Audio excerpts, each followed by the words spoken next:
السلام عليكم، ازيكم عاملين ايه؟ انا صباح ودي قناتي. تعال نعمل ايه؟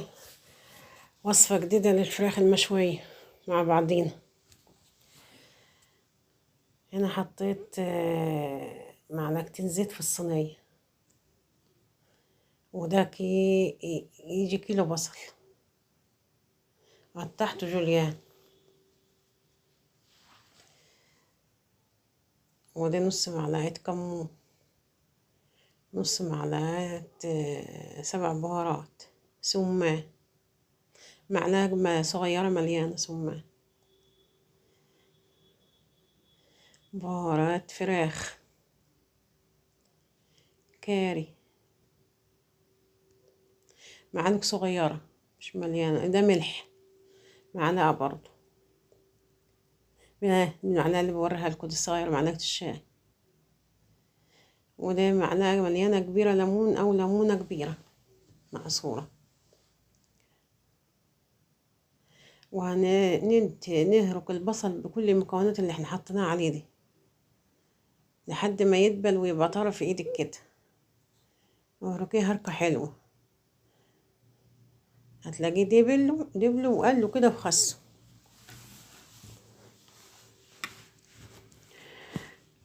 واللي معايا حطوا لايك وشير، مشاهداتكم قلت يا حبايبي، اعملوا لايك، واللي ما اشتركش معايا اشترك، وخشوا عندي على القناة هتلاقوا حاجات حلوة على قد ايدينا. وانا هنا معايا فرخة ونص، تعملي فراخ، تعمليها صدور، تعمليها وراك اللي يعجبك، فرخة كاملة.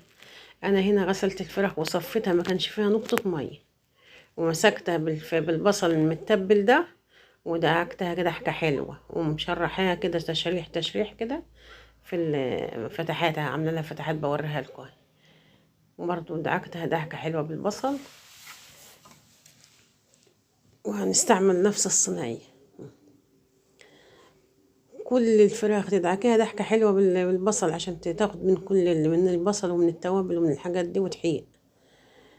ما تخافيش ولا تقلعي، مفيش حاجة هيجرى لها حاجة، بس أهم حاجة إن الفراخ ما يبقاش فيها مية، تبقى مغسولة ومتصفية تصفية حلوة.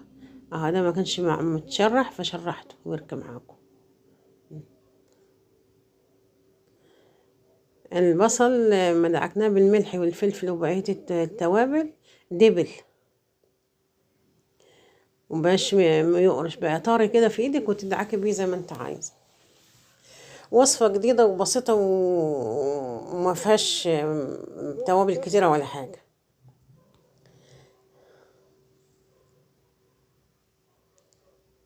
جربيها مش هتندم، هتعجبك قوي، ما فيهاش اي مكونات كتير.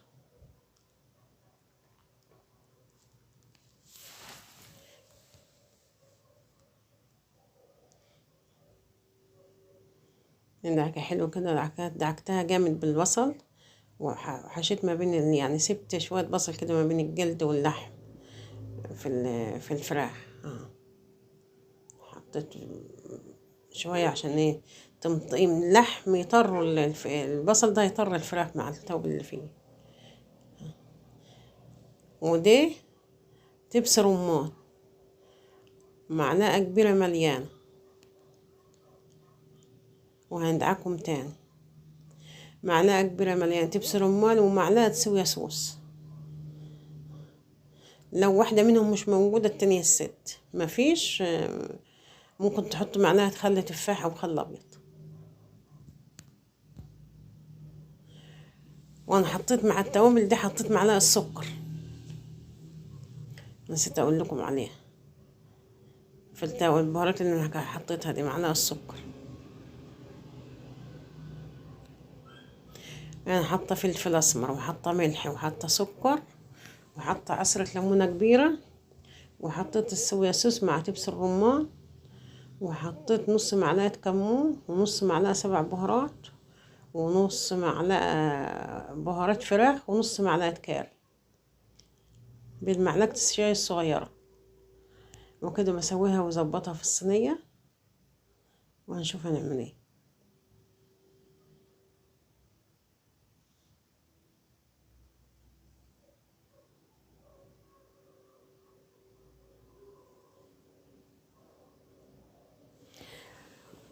جربوها، مش قادرة اقول لكم على حلاوتها، على طعمها، وطلعت تحفة.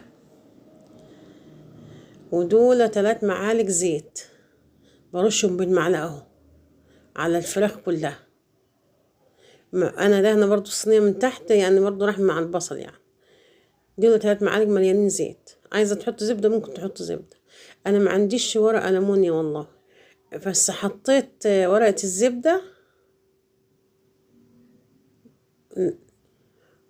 بليتها مية وحطيتها فوقيها، وحطيت تاني واحدة من بره، غطيت بها الصينية من بره، ورقتين زبدة، ودخلتها الفرن على درجة حرارة 180 200 على حسب درجة حرارة الفرن، ودخلتها وشغلت عليها المروحة، ولع الفرن من تحت بس. وبعد حوالي ساعة الا ربع طلعتها من الفرن وشلت من عنها الورقة، وخدت من السوائل اللي في الورق اللي في الصينية بالفرشة، ودهنت وش الفراخ من فوق بحيث ان تلمع كده وتبقى حلوة، وهدخلها تكمل سوا. اخدت حوالي ساعة وربع.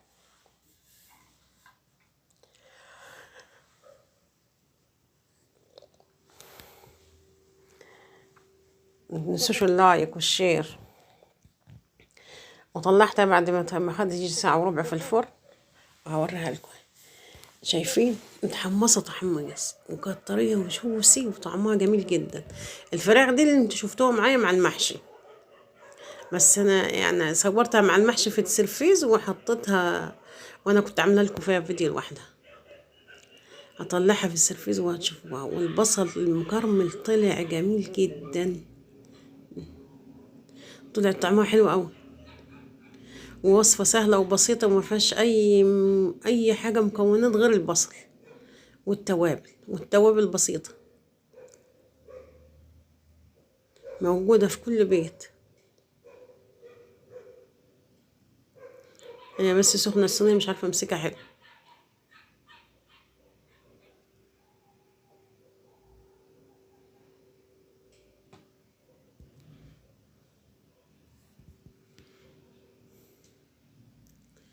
ودي السوس والبصل المكرمل اللي كان